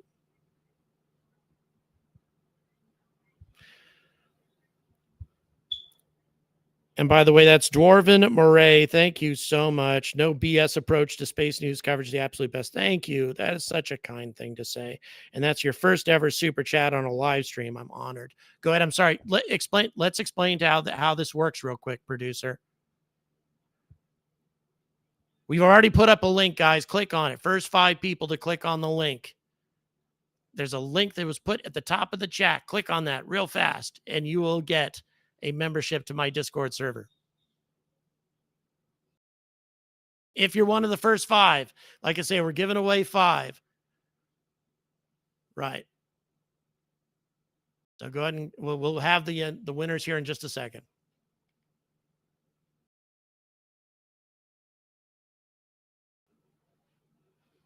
All right. So we have our 5 winners. We're going to go ahead and tabulate those here real quick.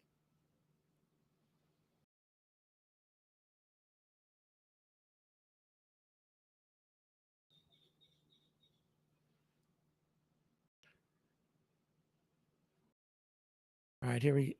Yes, I'm ready. Do them slowly.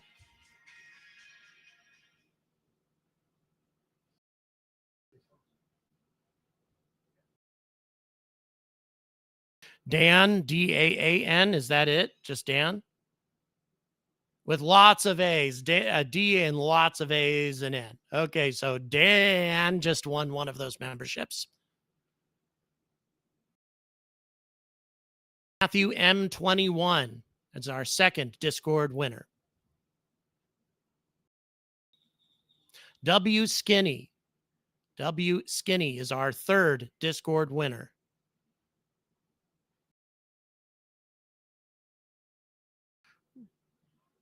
Rick Mish 90671, is that right? That is our fourth winner. Captain Muttley, and then 07 what? Captain Muttley 08722.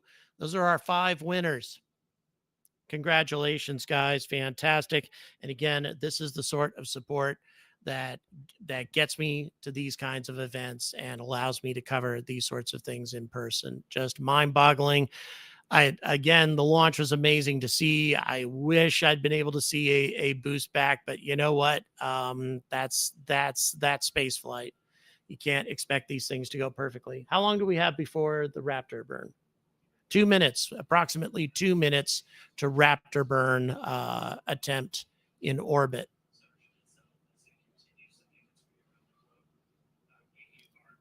The Banana has survived launch and appears to be operating normally. Hey, we got over 500 people watching. You guys are awesome. Thank you so much indeed. Thank you so very much. So we are approximately another 10 minutes from splashdown, or 15.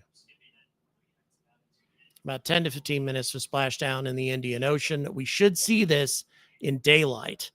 This should be a unique experience here.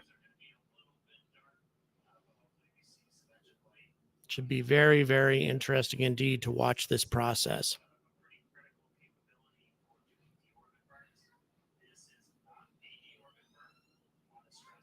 Mm-hmm. Mm-hmm. Please do. Coming home. Ooh, seeing some thunderstorms down on the ground. That's pretty cool. But this is not a deorbit burn. If we didn't fire this engine, we're on a intentional suborbital trajectory. So no matter what, we're coming in over the Indian Ocean.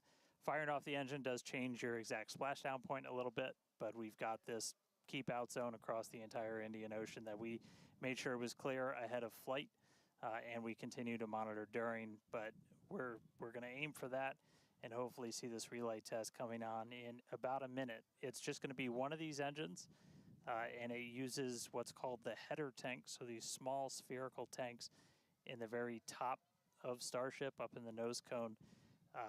They don't require nearly as much gas to pressurize as your main tank, so they're really useful for any in-orbit maneuvers, and then for landing burns. So if we make it to a landing burn today, we'll be using them for that as well. So we should be coming up in just about the next minute. Should be under a minute now away from that expected ship burn. And again, we've relit Raptors pretty frequently. We just did it with the landing burn and that boost back burn on the booster, and we've done it on ship landing burns. We just haven't done it in this microgravity environment where your propellant management and a lot of other things are different as you're not weighed down by the force of Earth's gravity.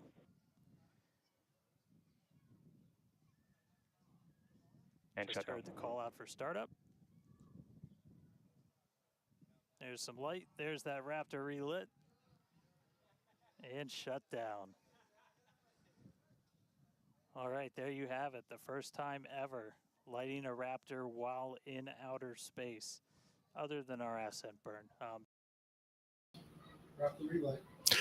Successful relight of a Raptor engine in orbit for the first time, guys. We've been hoping to see this for quite some time, and now we have indeed seen it. Something that is absolutely critical to the proper functioning of Starship in order to not only allow it to boost to other destinations throughout the solar system, but even simple maneuvers in orbit in order to carry out dockings for refueling maneuvers. And of course, refueling is an utterly critical part of this rocket's successful functioning, to turn it from a huge low Earth orbital rocket into an interplanetary transport system. So yeah, a real quick relight.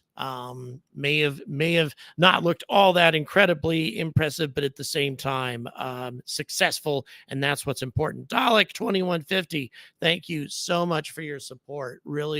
Really appreciate the super chat. Like I say, all the super chats that have been coming through today, enormously helpful, folks. I'll tell you, as is any support on Patreon and PayPal. By the way, for those of you who are still interested in the Patreon exclusive library that we have, growing, adding new videos all the time to that, you can get that for $3 a month. Just become a Patreon member at the lowest level. It's all in the description, $3, and you can get access to those videos and Discord and lots of other things. I mean, it's lots and lots of benefits for $3. Go ahead. Sorry, Darth. Okay, it looks like re-entry is beginning now at this point. Looks like we have some plasma buildup. Yep, definitely. We have the re-entry beginning over the Indian Ocean, approximately 40 minutes after liftoff. Again, the relight of the Raptor engine was optimal. Definitely everything looking really good there. I mean, we didn't have our burn back. That's a little bit disappointing, but again, little much to expect SpaceX to do that perfectly every time at this stage. So yeah, would have loved to have seen that personally, but at the same time, now what we need to see is another successful soft landing in the Indian Ocean. Let's get this as as consistent as possible, as smooth as possible. The only way you're going to get 100% reusability is if both of these stages survive this process. You need to get to a point to where both stages are always surviving. By the way, if you are wondering whether or not that super heavy if you want to call it a failure, where it did not get captured, where they had to put it into the ocean, if you're wondering whether or not that counts as a mishap as far as the FAA is concerned, it actually isn't. The FAA made it very clear when they issued these launch licenses that they expect things to go wrong with the super heavy booster. So the fact that the super heavy booster didn't get back to the launch pad does not count as a mishap. And so there'll be no mishap investigations, no delays as far as that's concerned. So I do not anticipate that there's going to be any sort of FAA delays, probably. The only potential issue is if we did have a significant failure on the part of the deluge system and a fair amount of damage to the launch pad. That's something that was not anticipated. That could create an issue. But at the same time, I doubt it's an issue that's going to make a huge difference anyway, because this was the last flight of Block 1. I mean, it was going to be a little while before they were able to fly the upgraded version of Starship anyway. So I'm thinking that raining hundreds of tiles, we losing tiles. Did we see that? I didn't observe loss of tiles in the reentry, but then again, I may have missed it. But right now, so far, the reentry is looking clean. I don't see any evidence to suggest that the ship is sustaining any sort of real significant damage. There's no smoking from the flaps. Things are looking pretty good for this reentry, at least currently. So we'll see how this proceeds as time goes on. The orbiter is still at 104 kilometers in altitude, still a long ways up there. So we will see. Yep. Unflappable. Yes, indeed. Correct. No flap fire, flawless flaps, unflappable. Got $10, says that they melt, says ASN. Is that right? Well, I don't think I'll take you on that bet. My producer usually makes some pretty accurate predictions. Okay. So waiting to see what the result of this reentry is. So far, again, this is looking pretty good to me. I don't see any evidence of, like I say, smoking from the flaps or any sort of fires starting to develop anywhere, at least not currently. But we are just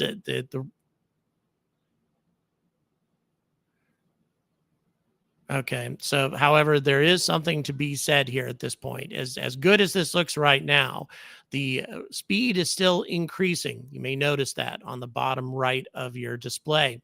The altitude is dropping, but the speed is going up, meaning that we are not at peak heating yet, because as the speed continues to increase and the density of the atmosphere increases at the same time, that means you're going to have a lot of additional heating on the heat shield. So we may still have I think we still have quite a ways to go here before we can call this a successful reentry. But so far, once again, things are looking pretty good.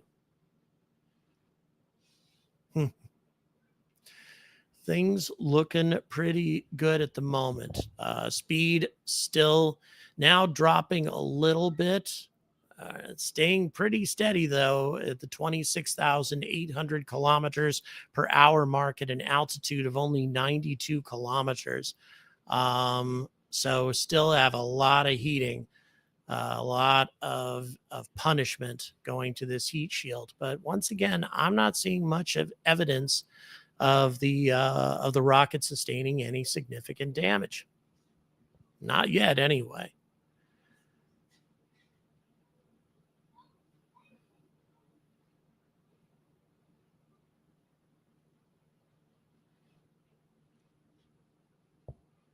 Right. Because the air is so thin, even though that looks like incredibly hot plasma, still not that hot yet.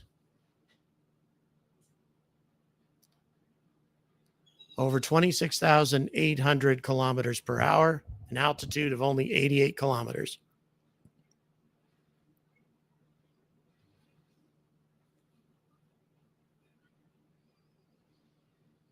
Okay.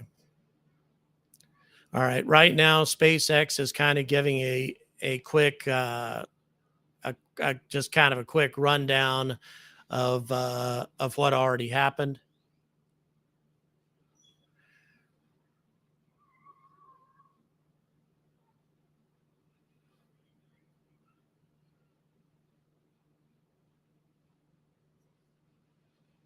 Right. So we do not currently have RCS thrusters providing maneuverability.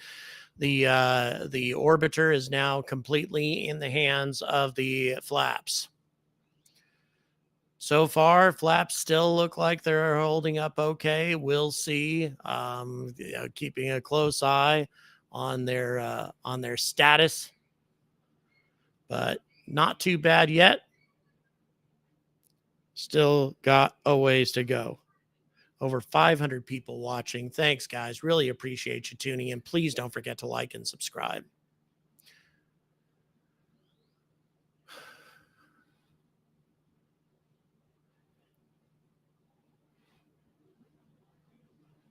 All right. Well,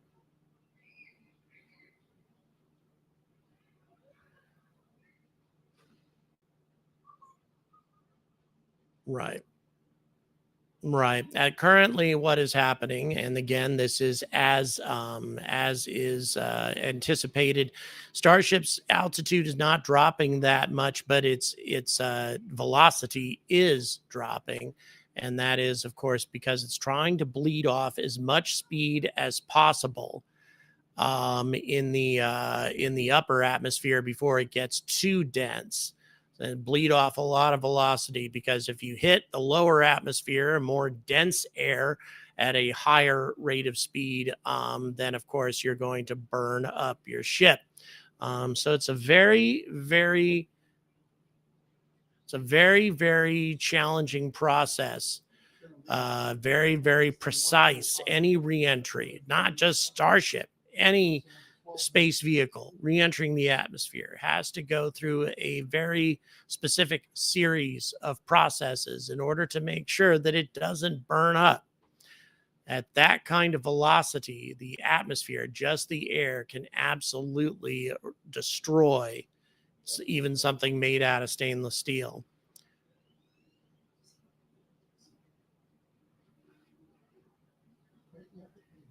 So right now it is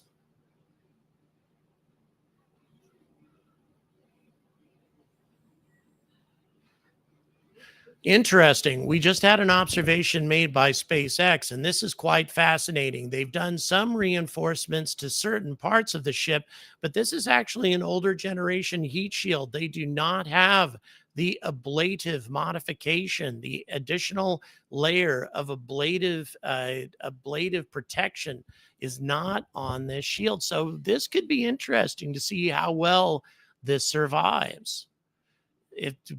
Could it be that just some minor modifications to the existing shield, might that be enough?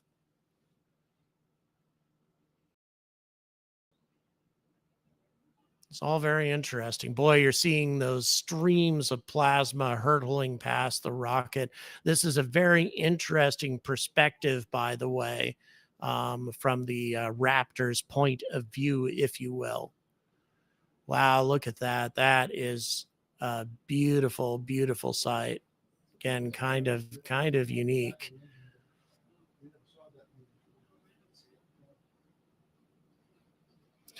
So far, it looks like the flaps are taking a little bit of punishment, but overall, they're still hanging in there. It doesn't look nearly as ugly as some of the other reentries that we have seen, than the first one, rather, some of the earlier ones. We'll see. Again, just to reiterate, this ship actually does not have that extra ablative protection that we had on the last flight. This is an older generation heat shield. So this is interesting.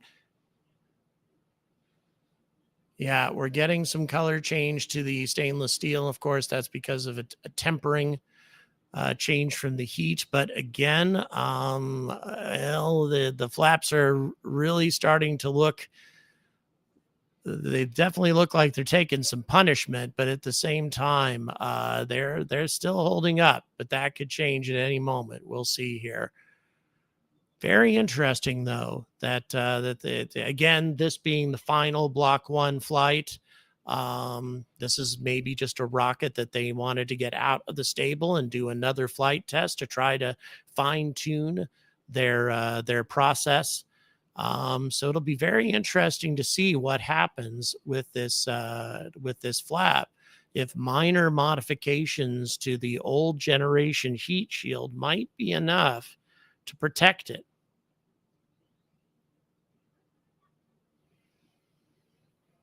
Very interesting indeed. We have over 520 people watching right now. Huge crowd, guys. I appreciate you watching with me. Please don't forget to like and subscribe. And always, of course, please consider supporting this channel either through Super Chats, Patreon, PayPal, all in the description, so that I can come to another one of these launches. All right. We're not getting plasma leakage through the hinge. Is that right, Darth? Yeah, we're not getting the same kind of plasma leakage through the hinge. So it could be that these modifications were sufficient. At least it seems to be making a substantial difference. Yeah, the orbiter is moving at over 22,800. Well, it's dropping a lot now, but it's at 67 kilometers. The air is a lot more dense here, and it's still moving very, very fast. So this heat shield and these flaps are still taking an enormous amount of punishment, but still, we're getting a lot of smoking here. Okay, let's see. Boy, they seem to still be doing all right, though. We'll see what ends up happening. Boy, that's a lot of smoking coming from the nose of the ship.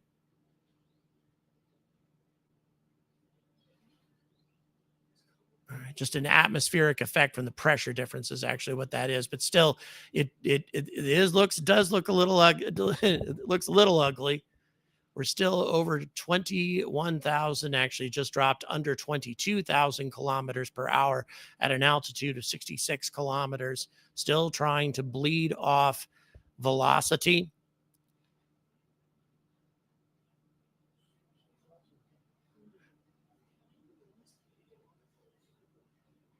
So this is...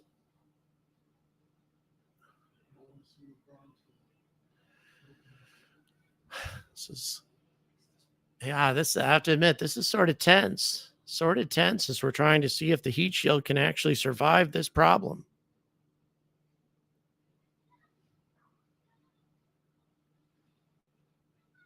We might have a little bit of structural buckling at this point. Again, this is just from the observation of one of my team members. Man, look at that stream of plasma. God, that is a spectacular looking shot from the Raptor side of things.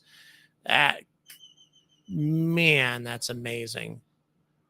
Just really astonishing as we see the enormous amount of energy that just velocity and atmosphere can create.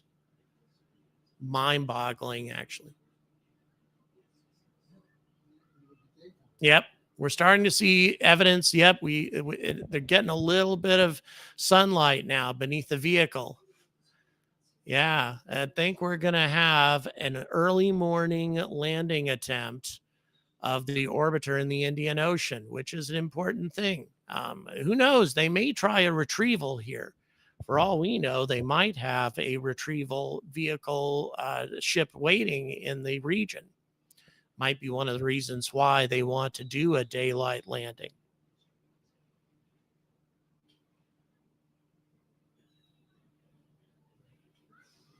We're still at max 16, by the way, but yes, we are now seeing the clouds. We're seeing atmospheric features beneath the rocket, and speed is bleeding off very fast at an altitude of 60 kilometers. And it's very interesting to see how well these flaps are holding up. Again, maybe some structural.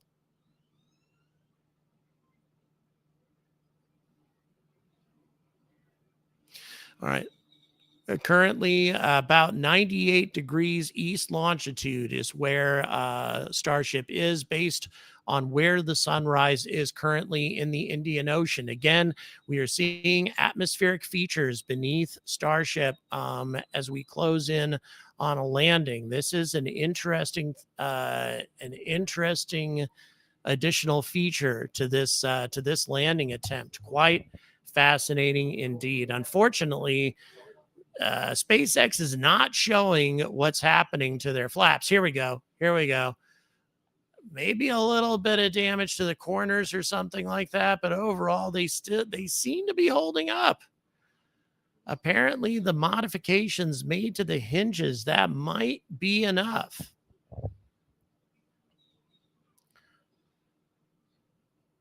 Okay. And a statement was made that they're not expecting to recover the vehicle. So theory as to them possibly using a daytime recovery to recover the vehicle, and that's not true apparently.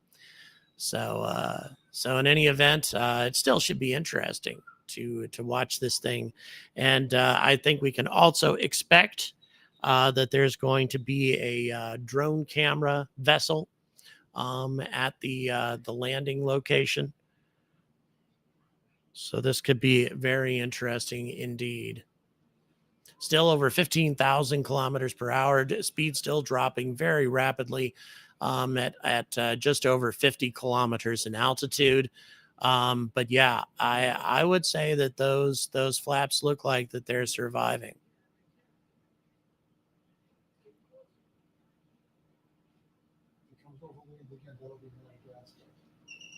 All right, so we've gotten past peak heating at this point. So I'd say that there's a decent chance that these flaps are going to do pretty well. And if that's the case, then that is a very significant part of this process that has been, if not solved, at least a lot of progress made. Yeah, you can see a little bit of damage at the corners. A little bit of damage at one corner of the flap, something like that. Definitely, there's still evidence that they're taking some damage, but it's just not the same as what we've seen with previous flights. Definitely looks promising.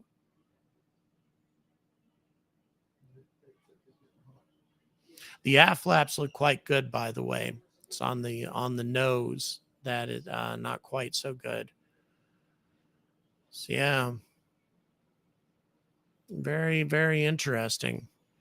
And again, speed dropping off dramatically at this point, just over 11,000 kilometers per hour, and dropping even more at an altitude of only 48 kilometers. Boy, look at that flap. That one looks like it's in great shape. That's looking quite good indeed. Fantastic. Again, the importance of this cannot be overstated. If this ship survives more or less intact down to the soft landing process, if it gets through this in pretty good shape, that is a very good sign for future reusability. In many ways, this could be a much more important development than the fact that the booster didn't make it back to the pad.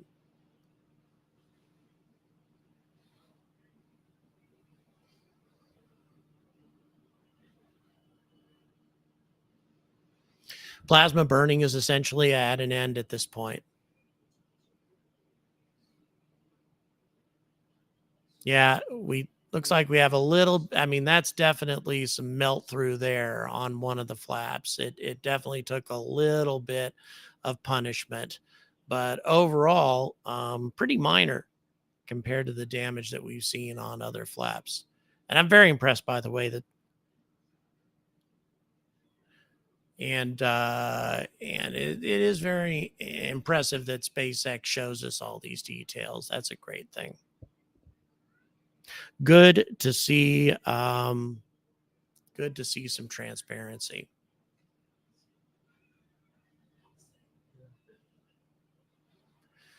All right, so only 37 kilometers. Again, the speed has dropped off dramatically now. Still obviously supersonic, but still dropped off tremendously.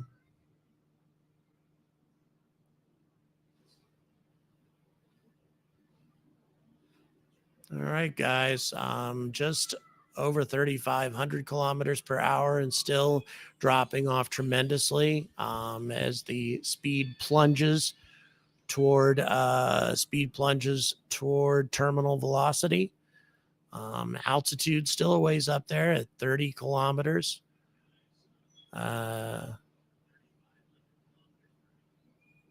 Approximately 100,000 or so feet for those of you who use American measurements, the old measurements, whatever you want to call it.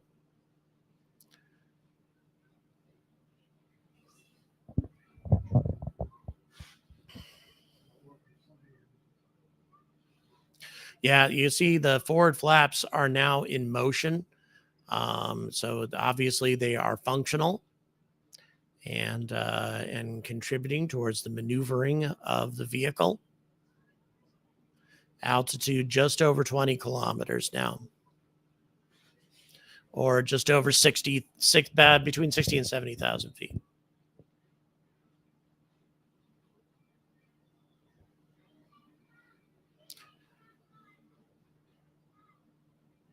Yep, we've gone subsonic now, guys. We are subsonic and heading towards the cloud level, 16 kilometers up.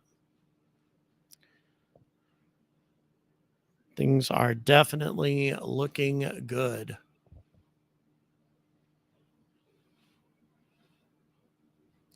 Yep, speed is definitely subsonic at this point. Actually, we're getting fairly close to terminal velocity here. And the altitude is approximately the same as a commercial airliner now. And it will rapidly change location here soon. So I would say that this rocket should be in pretty good condition. This spacecraft, rather, should be in pretty good condition for a soft landing.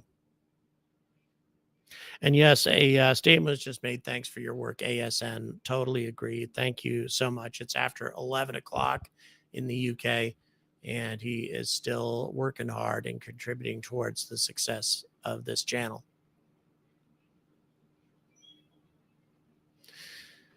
Approximately 5 kilometers. Everything's still looking very good. We're nearly at terminal velocity at this point. By the way, to keep in mind, if this was on Mars, you would not get below 1,000 kilometers an hour. Terminal velocity is much, much faster. So here we go, guys.